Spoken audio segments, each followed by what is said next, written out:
Hello, my name is Angela McClure, and I'm the Extension Corn and Soybean Specialist with the University of Tennessee. And today I'm going to visit with you about variety selection. So, things to think about as we are buying seed, or we may have already purchased our seed and we might want to think about how we're going to place those, specific varieties in the field. So, from the standpoint of selecting varieties, there are over 15 different seed companies that market soybean seed in Tennessee alone. And it can be a little bit overwhelming when you look at the volume of information that's out there. Where do you start? Who has the best soybean? For some, they look at yield genetics. I want the best, top yielding beans that are out there. That's what I want to plant on my farm. One source of that type of information could be a yield contest. Um, Tennessee and other universities have been running these yield contests at least for a couple of years now, and it gives us an opportunity under dry land and irrigated conditions to look at some of these, potentially high yielding genetics in an on farm type situation. The table here, these are Tennessee's 2020 Dryland District winners for our top bean yield contest. And if you look at just the varieties planted that list the column there on the far right of the table, you might look and see, well, nobody planted the same bean. Everybody had a different variety here. Different companies, maturity groups ranged from an early 4 to an early 5.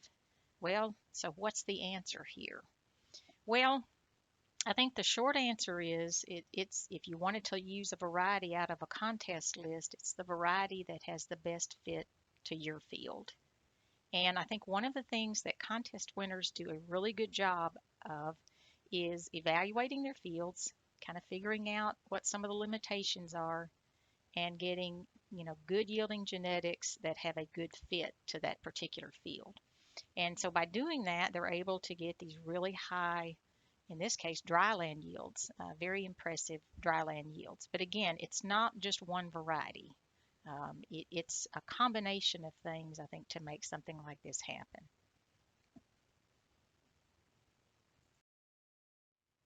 So when it comes to selecting soybean varieties, I think we have to do our groundwork first, and that involves looking at the fields that we've got. What are we planting into soybeans? And hopefully, you know something about the history of those fields because that's going to kind of key you into potential limiting factors. So we need to identify the limiting factors of those fields. And then we want to use the strengths, these traits, these characteristics of soybean varieties that have good yield potential to help us offset some of those potential yield issues of the field.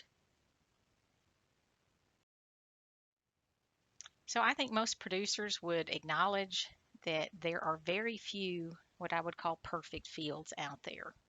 Most fields have one, or in some cases, two or three different yield limiting factors that kind of come with the field.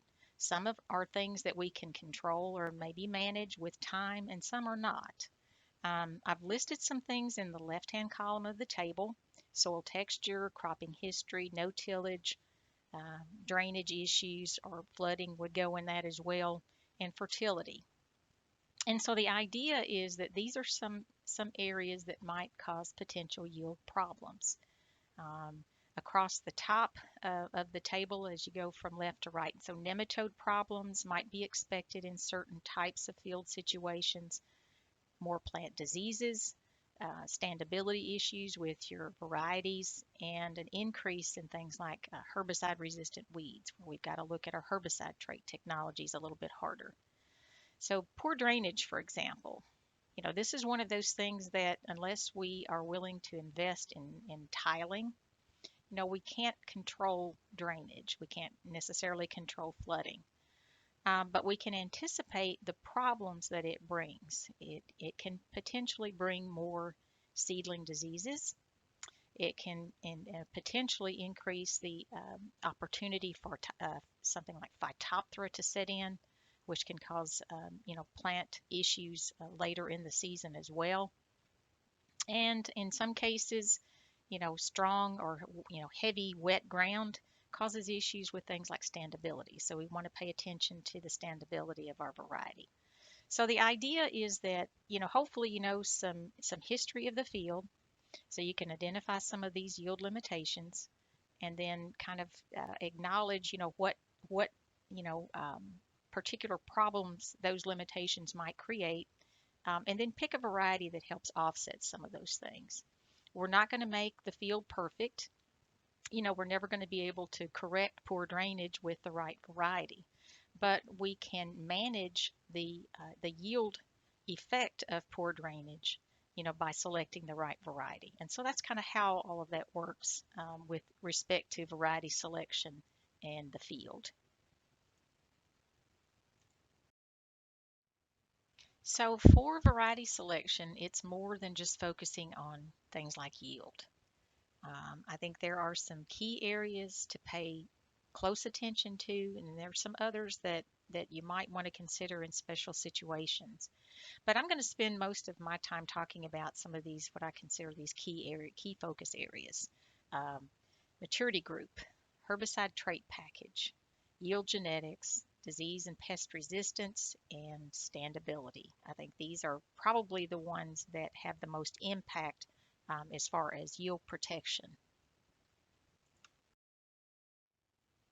So a number of years ago in Tennessee, farmers planted primarily Group 5 varieties, and they had a choice between conventional and Roundup Ready, and then Roundup Ready to yield for many years. And things have certainly changed.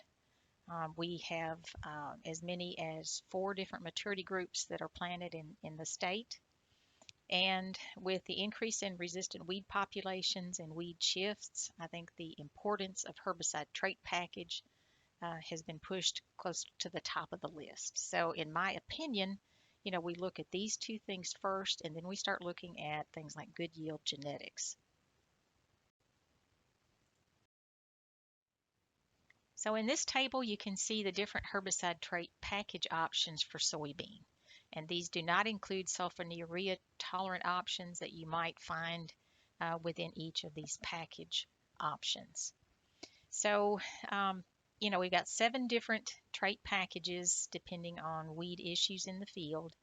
However, because Roundup resistance has been documented in a number of areas, a lot of growers have moved towards a plant growth regulator option for the management of Palmer pigweed. And so for plant growth regulator options, you've got Roundup Ready Extend, which is dicamba glyphosate, or you have XtendFlex, which is a dicamba glyphosate, and you can also apply glufosinate or Liberty over the top. That's new for 2021. Another plant growth regulator option would be 2,4-D tolerance. So the E3 soybeans allow over-the-top applications of 2,4-D, glyphosate, and also glufosinate or Liberty. I think Liberty is one of those that has become increasingly important for weed control, and having that option can improve things like the consistency of Palmer pigweed control, for example. Or XtendFlex, the Liberty might add a little bit improved hophorn beam copperleaf or hemp sesbania control over the Roundup Ready Extend, not being able to put that glufosinate in that particular mix. So Liberty's bringing, certainly some consistency and pigweed control to the table, and that's a positive thing. It is important to know what you're buying, to know the difference between Roundup Ready Extend and XtendFlex. And just make sure that you're picking the right product for the field.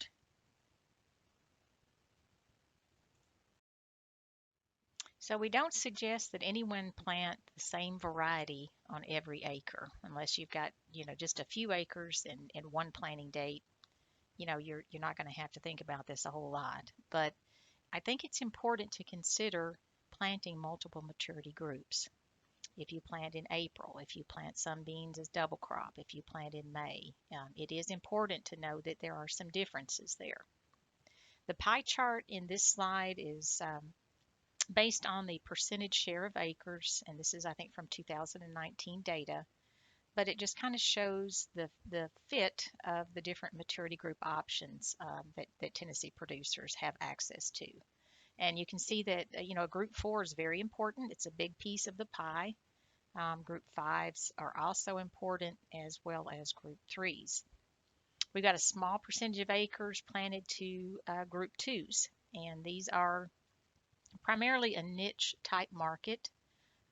Planting a group 2 guarantees early harvest and early delivery, if that's something that's important in special circumstances.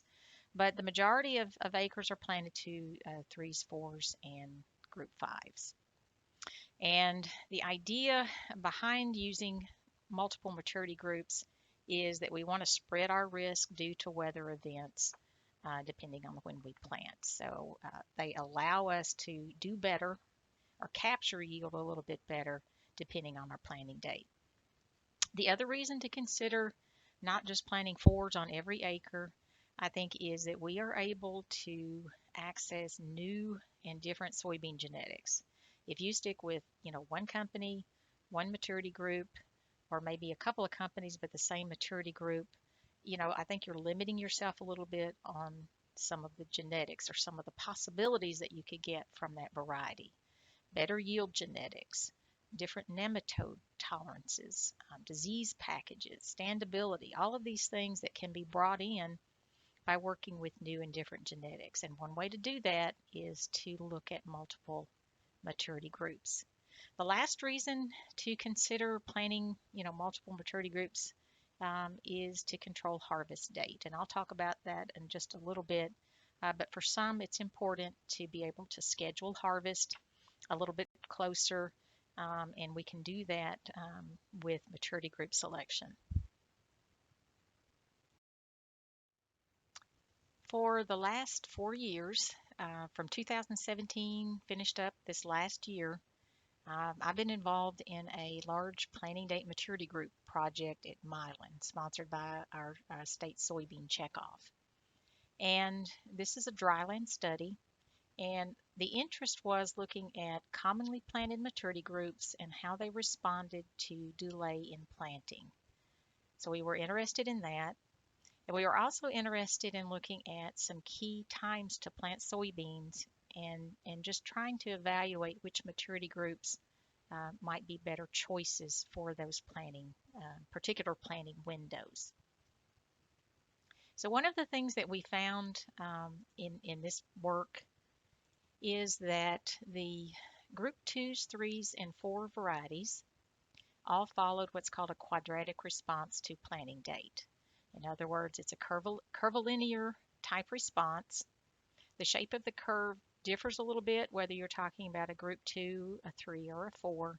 But basically, with a quadratic response, the very earliest planting date may not be the highest yielding, but there is a peak yield somewhere kind of early on that curve, and then you've got this gradual downturn and decrease in yield as planting gets later and later. And so we see the same type of response under irrigation, but these are just our dryland curves. Group 5s are different. They have a linear yield response to planting date, and this would be this gold line. With group 5 soybeans, our highest yield was always our first planting date, and then you get decline from there with time, but it follows more of a linear or a straight line fashion until we get to that late planting window.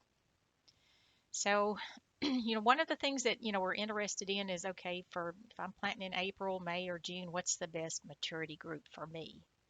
Well, if we go back here to April, one of the things that you see here is that a group 5 and a group 4 yield very well. Pretty close there. Would be great options for an April planted soybean. A group 3 would be another good option, although its yield tends to peak just slightly later. So late April, early May is when we tend to get a peak on those group 3s. But either of those would be a good option, I think, for an early type planted soybean. When we get into May, and some consider May to be kind of optimal planting, you can see some differences here. So Because the group 5 follows this linear trend, and you've got a 3 and a 4 with this kind of curvilinear or quadratic type response, there's a difference here in yield potential. And I interpret that to mean that for a May planted option, a group 4, and then maybe a group 3 if you've got a soil that can provide some moisture, because this is dry land, that those two options would have better yield potential than a group 5. And it's not to say that you can't plant a 5 in May and it wouldn't do fine. But I think our data just suggests that the yield potential of these slightly shorter maturity beans might be better fits in that particular window. So when you come out here to a double crop type planting, and one of the things you can see is that the 5 is still holding in there with respect to yield. It's stable. Group 4 would be another good option for a late plant option. Group 3, because we're not able to supply water and varieties are struggling with heat and other issues, we tend to get these yield declines that make it really not usable for us under dryland conditions as a late plant option. Once we get into July, we might consider, a group 3, 4 or 5, something like that, just because we want to plant something that's going to finish up a little bit earlier. But for the most part, it's not really practical to plant a group 3 in June without irrigation. So we've used this information to try to help with some of our recommendations and maybe modify what we're suggesting folks might want to try to do. So for an April planting date, a group 5, a group 4, maybe a group 3 variety would be a choice, especially if you're wanting to bring your harvest date a little bit closer. For May, I think a group 4, I would look hard at that one. Maybe a group 3 on some of the better soils, especially if it's early in May. And then for June, again, going back to a 5 and a 4 as the most stable options under dryland type conditions. So if you look at the 3 planting dates, you see that a group 4 fits all 3. And I think that just kind of illustrates why group 4s are so popular for us now, and because it's a pretty flexible, stable soybean. And you can say, well, let me just plant 4s on everything and I'm fine. But again, it kind of goes back to, think about a 5 early. Think about a 5 late. Bring those new and different yield genetics in there. Especially early, I've been really impressed at how well group 5s do as an early planted bean, for us here in Tennessee. So just some different options there based on some of our planting date work. So what about planting soybeans under irrigation? Are there certain maturity groups that might do a little better depending on planting date? And these were some of the questions that we wanted to answer with this particular project. This was a multi-year project that was a regional, multi-state project, and our maturity groups were a little bit different. We looked at 3s, 4s, 5s, and a group 6. We planted from April into June. And the data here, instead of showing, actual yield summaries, this is a percentage of maximum yield. So we're looking at relative yield. The highest yielding combination under irrigation is a group 4 planted in April. So we got 100%, our best yield combination was there. And everything else was converted to a percentage of that maximum yield. So for example, a group 3 planted in April made 96% of what a group 4 would make. As we go later and later, let's say this June 1st window, a group 4 planted June 1st made 90% of what it would have made in April under irrigation. So that's kind of how you would interpret these percentages. Basically, what we found within a planting date, I've highlighted the cells in blue, and the percentage has an A beside it if it's statistically the same. So what you'll see is for April, May, early June, basically no differences statistically in yield between a 3, 4, or 5, indicating these would all be good choices. And your choice might depend on other things like, when do you want to harvest? That might be a factor for picking a 3 versus a 4 or 5, for example. So lots of different choices, with irrigation. We did start to see some differences when we moved into that later June planting. The yield decline of the 5 was great enough that it separated out from the 3 and the 4. So, basically what we found was, with this later planting option under irrigation, a 3 was actually more stable than a 5. And so the maturity group option for that window would be a group 4 or a group 3 over a group 5. And that's slightly different than what we see under dryland type conditions.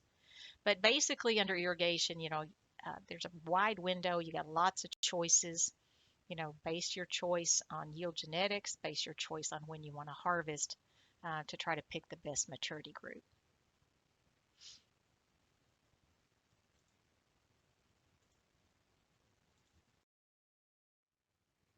The other thing that maturity group choice can do is to help stagger harvest dates. And we're not always thinking about harvest on the front end, but for some folks, as I mentioned, if they're limited on help and they really have to kind of plan out when the combine's going to run in specific fields, this can be kind of helpful to allow them to do that. So if you're looking at planting multiple soybean maturities within a planting date window, you can see you can stagger, those harvest dates quite well. The later that we get, one of the things that I noticed with these, particularly these late planting dates, is that early beans tend to finish up about the same time, whether a late 3 or an early 4. But then we get some separation between, the earlier beans and the later beans, the later that we go into the year. But it can be helpful for some that need to stagger those harvest dates. So next we're going to talk about yield genetics because obviously yield genetics are very important. It doesn't matter what else a variety brings to the table if we can't get adequate yield out of it. So once we've got our maturity group figured out, a herbicide trait package, we're going to start looking at the yield genetics or the potential of those varieties. So there's a lot of yield data out there, a lot of different sources, and I always encourage folks to look at data from different sources. I work for the University of Tennessee, and Tennessee, Kentucky, a lot of universities have variety testing programs. We do small plot replicated testing at the research centers and also strip trials that are conducted on farm. And those are combined to give the variety trial data for Tennessee, for example. It's a program that's been ongoing for a number of years, and we're very proud of it. Other sources would be seed industry trials that are conducted in fields and on soils similar to your own. Um, a lot of farmers will do their own kind of variety comparisons. Those are good sources of data. Yield contest information, I think, can be helpful as well. But again, it kind of goes back to using multiple sources to make your decisions. A lot of times from yield standpoint, universities may only have an opportunity to evaluate a variety a single year. And the seed company, has a decision about what they want to put in those variety trials. They may replace it with a new product. That first variety may still be a good bean and it's being sold commercially, but the university may not look at it a second year. And it's kind of difficult, I think, to judge, the consistency of how variety performs if you're only really looking at it a single year. So one workaround for that is to look at data from, the university trials as well as industry trials and see, how consistent that bean is across the board there. It's important, I think, wherever possible to use multi-year averages, and that helps us with consistency. And also, trials that are conducted in soils that are similar to your own farm, also might be a little bit more helpful.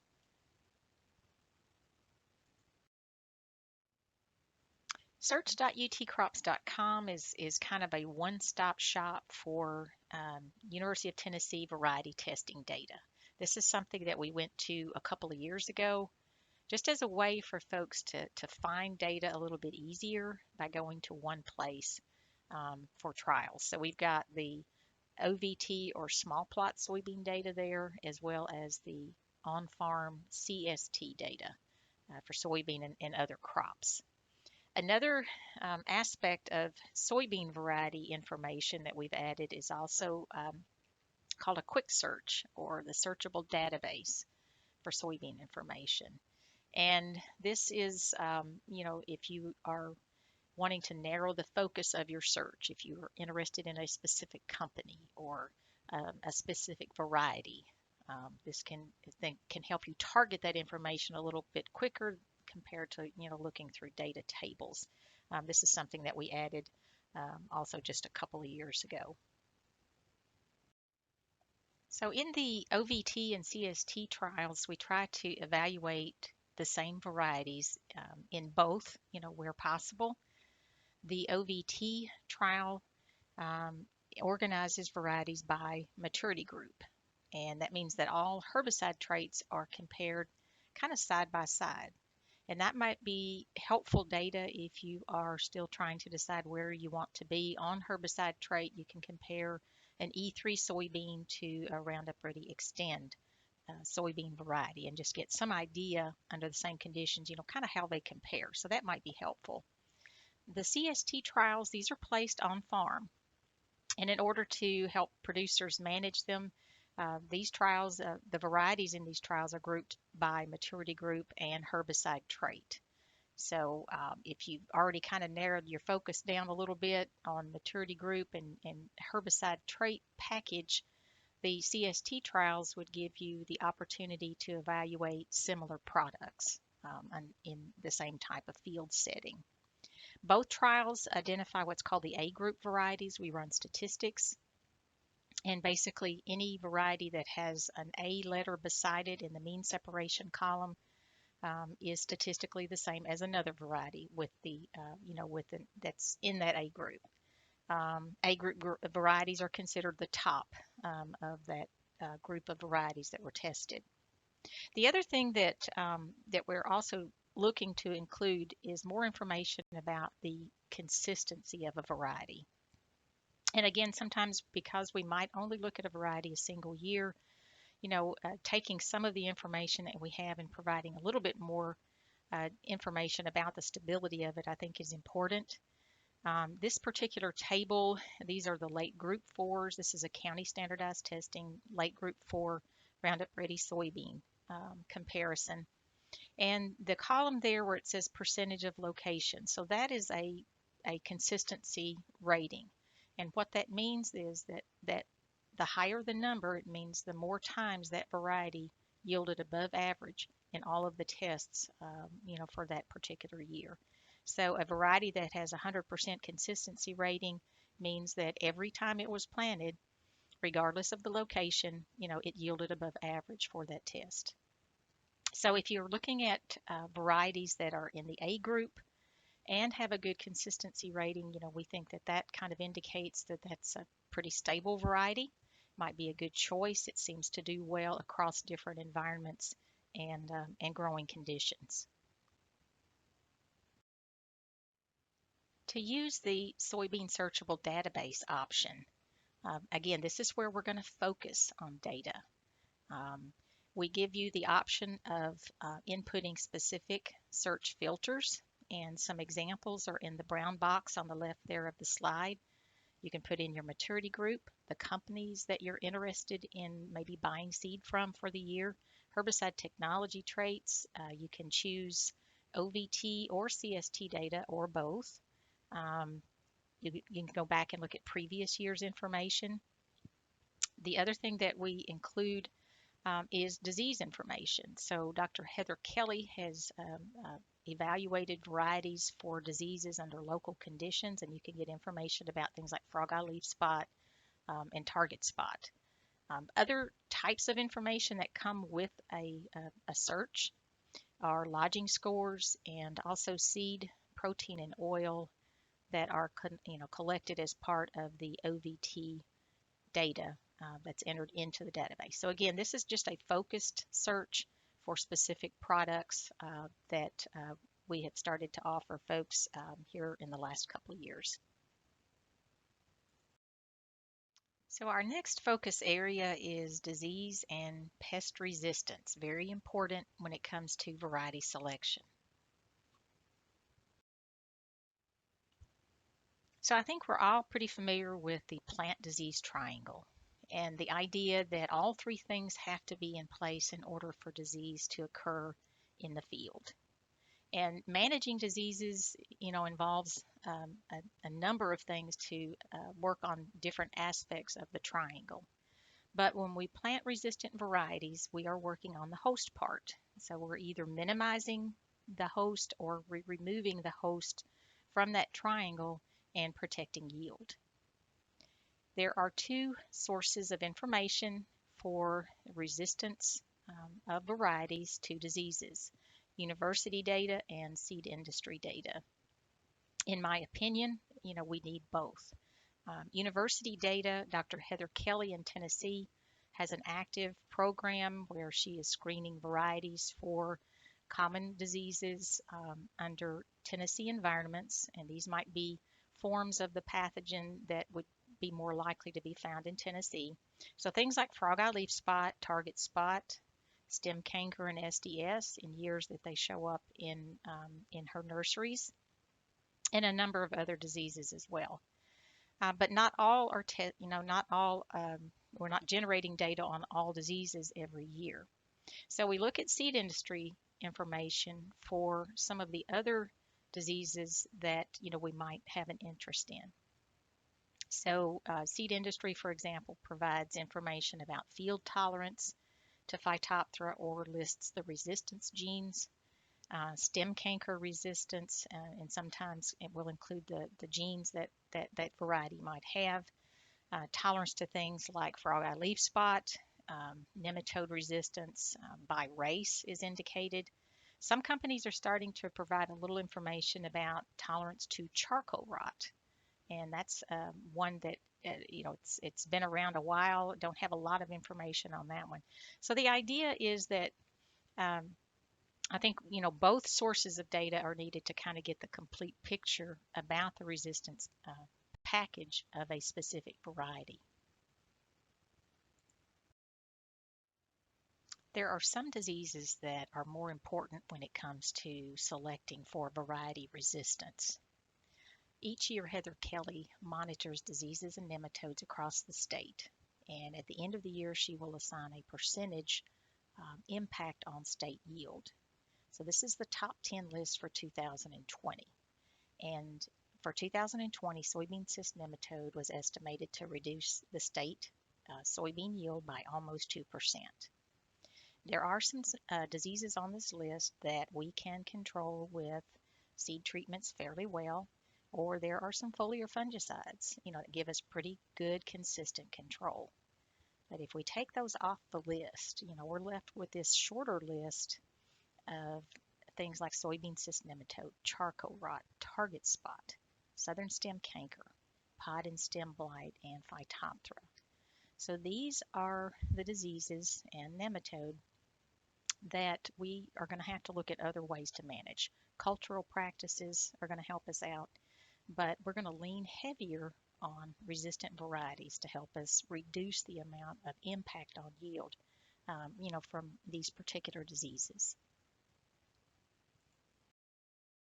Southern stem canker is one of the soybean diseases that if you know the history of the field and there is any history of stem canker in that field, you really need to look at a resistant variety. So fields that have some history of stem canker, you also have to have the right, kind of weather. So prolonged wet weather, no tillage, kind of that combination can kind of set you up for stem canker infection. We can rotate out of soybeans for a couple of years and reduce stem canker inoculum. Some management practice recommendations suggest delaying planting when you're more likely to plant into drier weather. It might also be a way to minimize the amount of infection. But, for me, if I know the history of the field and there's any indication that stem canker might be a problem, I'm always going to make sure that I've got a resistant variety planted in that field. The graph in the middle, this is just kind of a yield, showing a yield difference between early Group 5 varieties from the same company.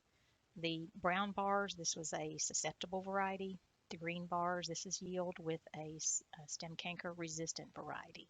This was a high yield environment, high yield test, and regardless of when we planted, we had yield issues from stem canker. So it's really one of those that luckily we don't see it every year, but it's one of those to really take seriously. One way to manage it is with good resistant varieties.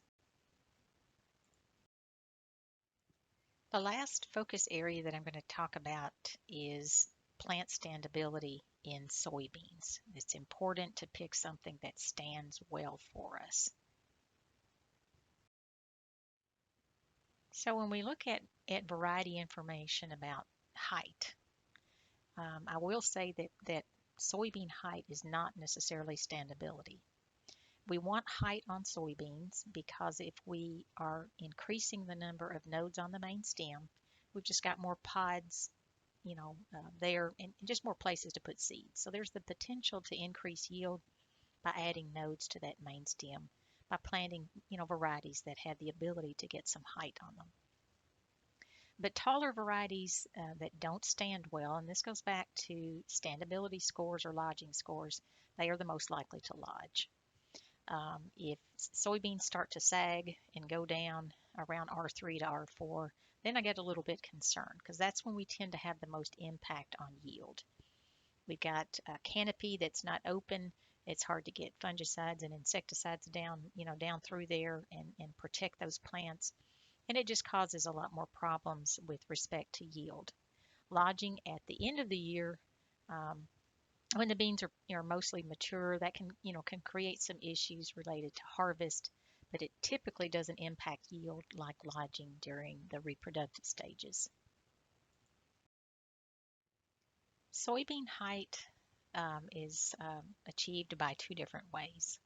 The first is where the plant just produces more nodes on the main stem, and that is a function of the genetics, and it's also a function of planting date. The later that we plant, the fewer nodes we put on the main stem, and we can shorten that bean up. Sometimes, if we plant early, we can also set fewer nodes on the main stem and affect height that way as well. The second way soybeans grow is by stretching that distance between the nodes, so internode length. This is also affected by genetics, and if you have a soybean plant that has a tendency to get a lot of height on it, and you're planting it in warm temperatures, plenty of soil moisture, lots of fertility, especially after R2 or full bloom.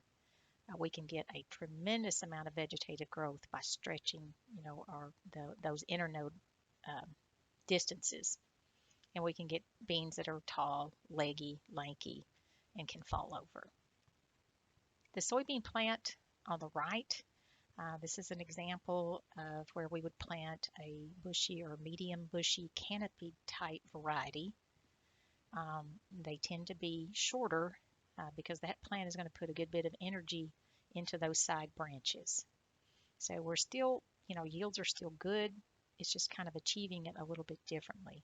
So seeding rate would be important to promote branching, and generally varieties that branch tend to be shorter and tend to stand very well.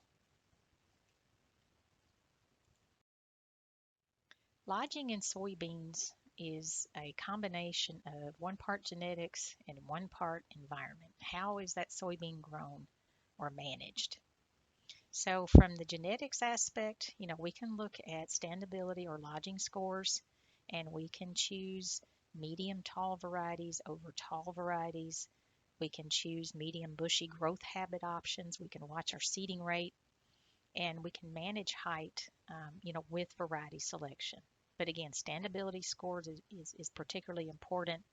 If you're interested in staying with a variety that you've worked with that can get some height on it, just make sure that it's got a good you're picking one that's got a good standability score.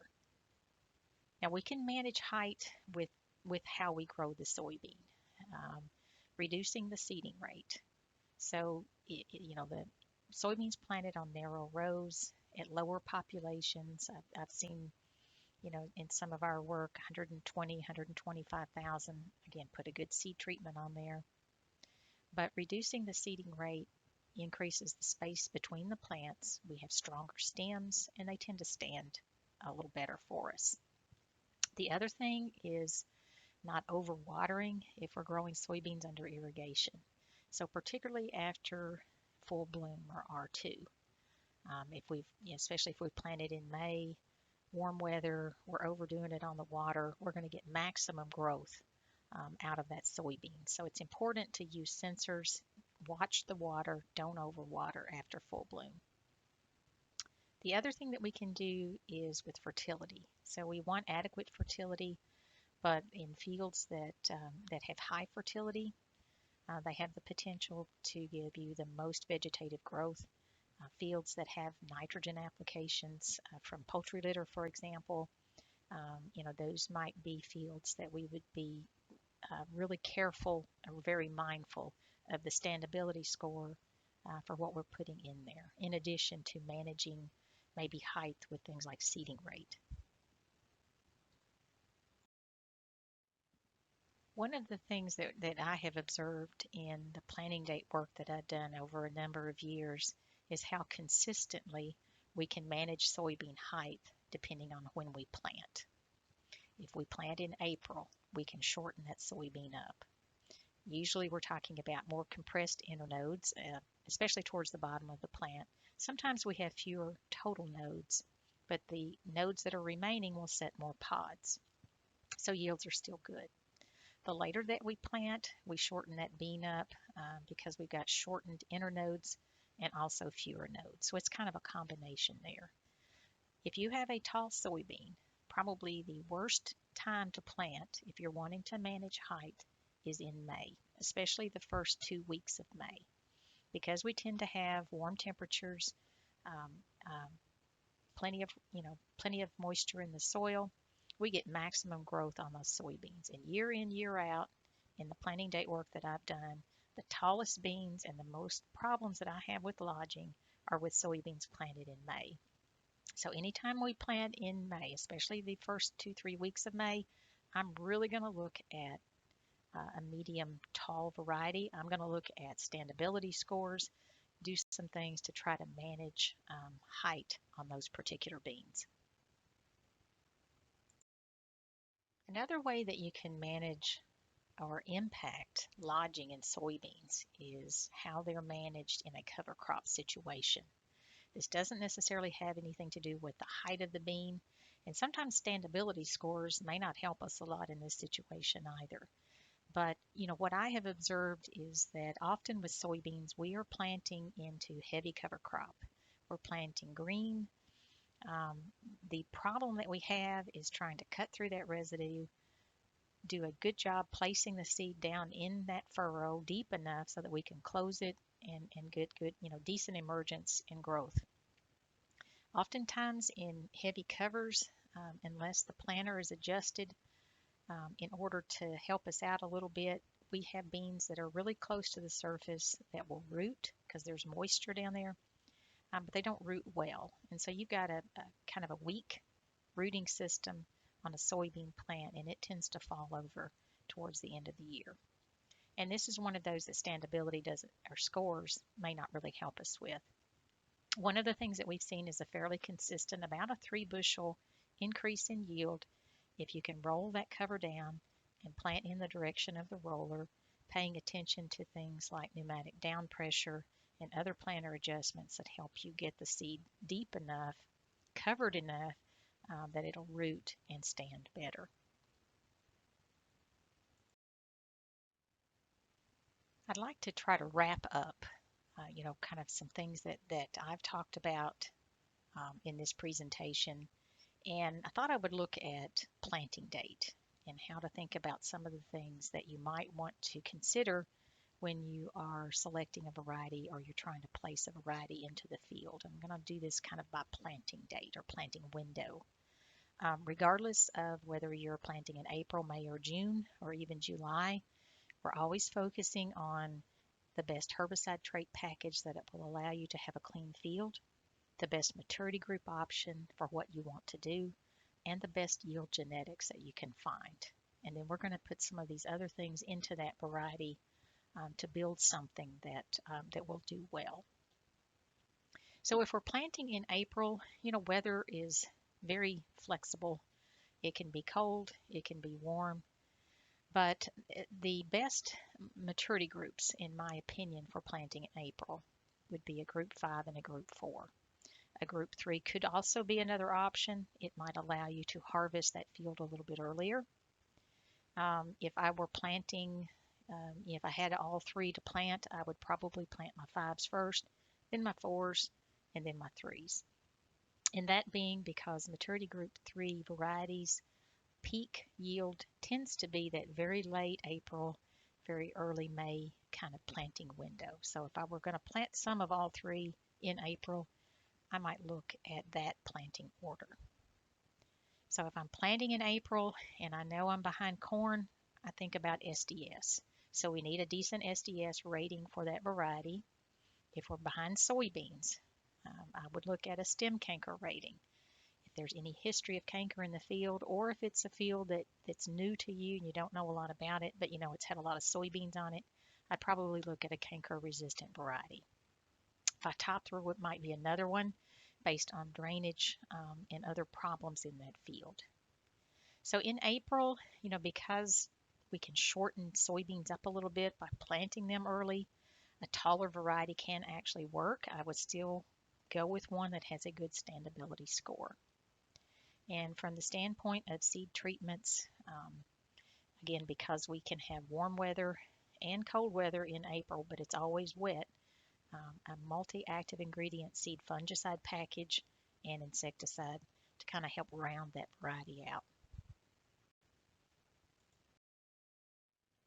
Planting soybeans in May, we're typically looking at good conditions, warmer soils, plenty of moisture, and in general, good conditions for emergence and good conditions for plant growth.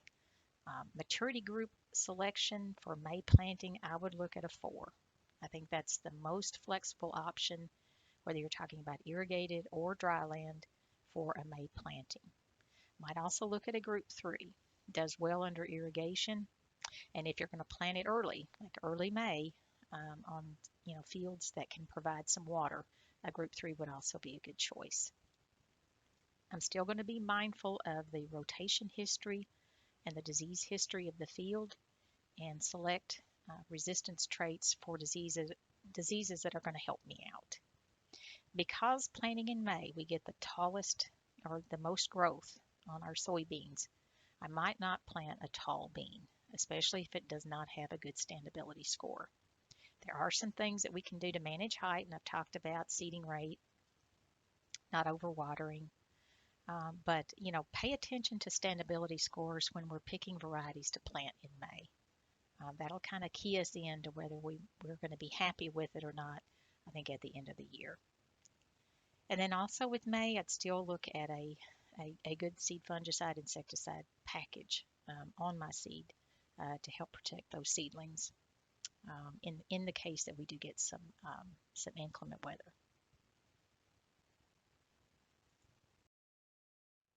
When we're planting soybeans in June, I'm going to look at a maturity group 4 or 3 variety if I'm planting under irrigation.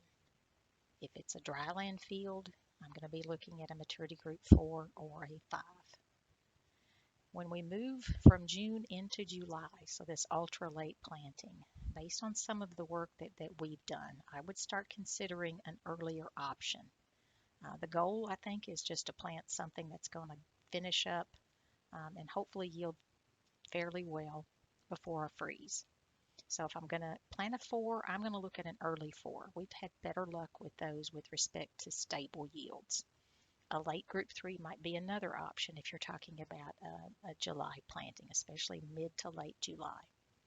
So those would be some things to consider as far as maturity group for late planting. With late planting, we got a short growing season. We're going to shorten soybean height. Taller beans, I think, as long as they have a good standability score, might fit a late planting type situation. And narrowing the rows and increasing or speeding up the canopy closure, I think, is another way to kind of help us maximize yield in a late planting type situation. That concludes this presentation on fitting soybeans to the field. I did want to thank the Tennessee Soybean Promotion Board for their support over the years. They support my program as well as other specialists who work with soybeans in the state of Tennessee. If you have any questions about the material presented, feel free to email me or contact me by phone. And again, thank you for attending, and I hope you enjoy the pre-recorded information for the virtual grain conference.